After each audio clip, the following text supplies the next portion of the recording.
Worldwide, billions of people smoke. Smoking-related diseases, including heart disease, stroke, chronic lung disease, cancer of the lungs, larynx, esophagus, mouth, and bladder, cause 4 million deaths globally. For the majority of smokers, both the physically and psychologically addictive nature of tobacco products makes quitting difficult.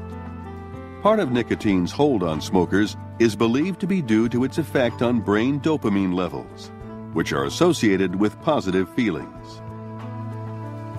Knowledge of the receptor activated by nicotine provides helpful insights in the development of new smoking cessation strategies to help people finally quit smoking. Let's take a look at how this process works.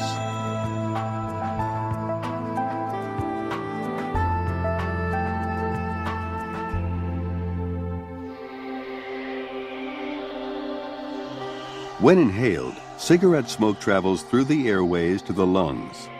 From here, nicotine passes directly through the alveolar epithelium into the bloodstream. Although nicotine can interact with a variety of receptors in numerous tissues, as we will see, it is its interaction with specific receptors in the brain that creates the dependence associated with smoking. Within seconds, nicotine is delivered to millions of neurons in the central nervous system.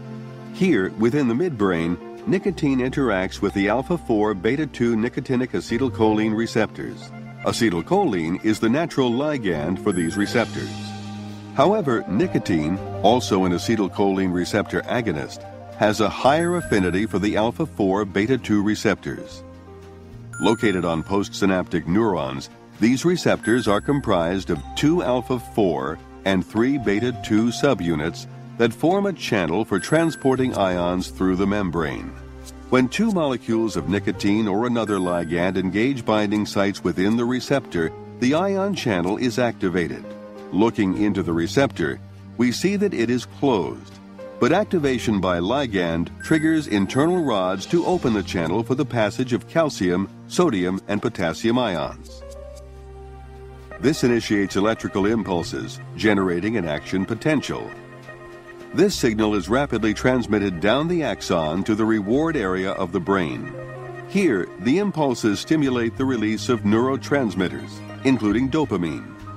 Dopamine triggers additional signaling events that stimulate the reward circuit, generating short-lived feelings of well-being, improved mood, and increased attention.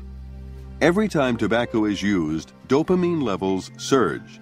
However, nicotine is eliminated rather rapidly, causing dopamine levels to decline. The result, a craving for more nicotine. With continued tobacco use, alpha-4 beta-2 nicotinic receptors undergo complex adaptive changes, including upregulation and desensitization.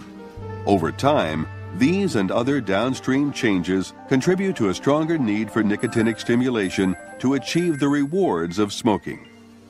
In summary, the frequent use of tobacco products creates an increased need for more dopamine, continuing the devastating cycle of tobacco dependence.